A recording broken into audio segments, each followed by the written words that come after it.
in 1987, every women's team shared one locker room. That was kind of crazy. In the 90s, early 90s, that's when that changed, and when we added soccer and we added women's swimming and diving, there was the push to get locker rooms for everyone.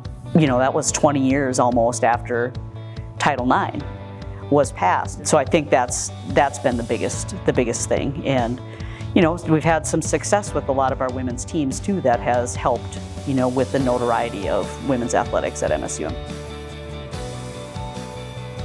As I came to MSU Moorhead, would be Katie Wilson. Just had a true belief in me, saw what I could be, will forever be indebted to her.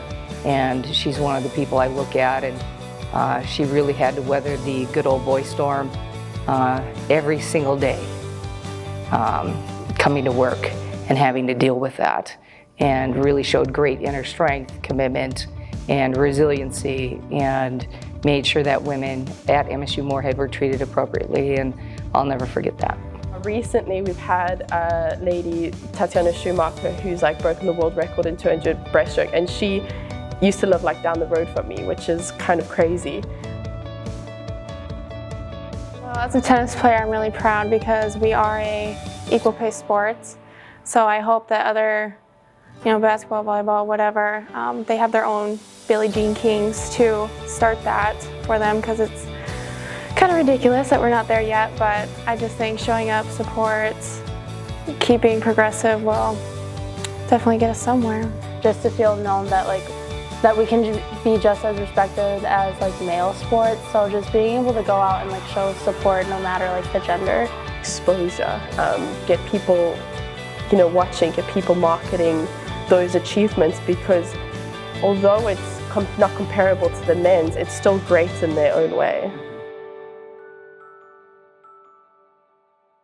It is amazing to see how strong and accomplished and so smart. They're so smart.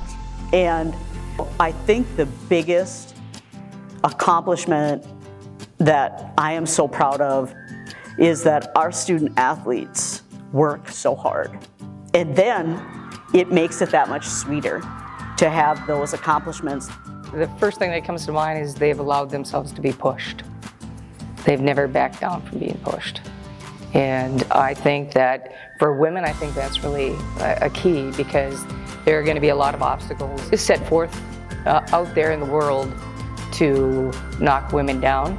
And when you see women really allowing themselves to be pushed and never giving in, this is what I want, it's certainly satisfying. I don't know if I can say it, but probably don't take any You have every right to be on the court just as much as everyone else. I would say advice is grow up to be the person that you want your younger self to look up to.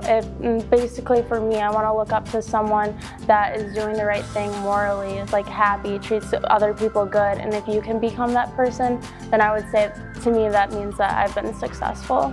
My biggest advice is, if you're not enjoying the sport now, just push through it, because the lessons you're going to learn are going to be far greater than anything else you learn in life, and it's going to get better. It will get better. Play for her.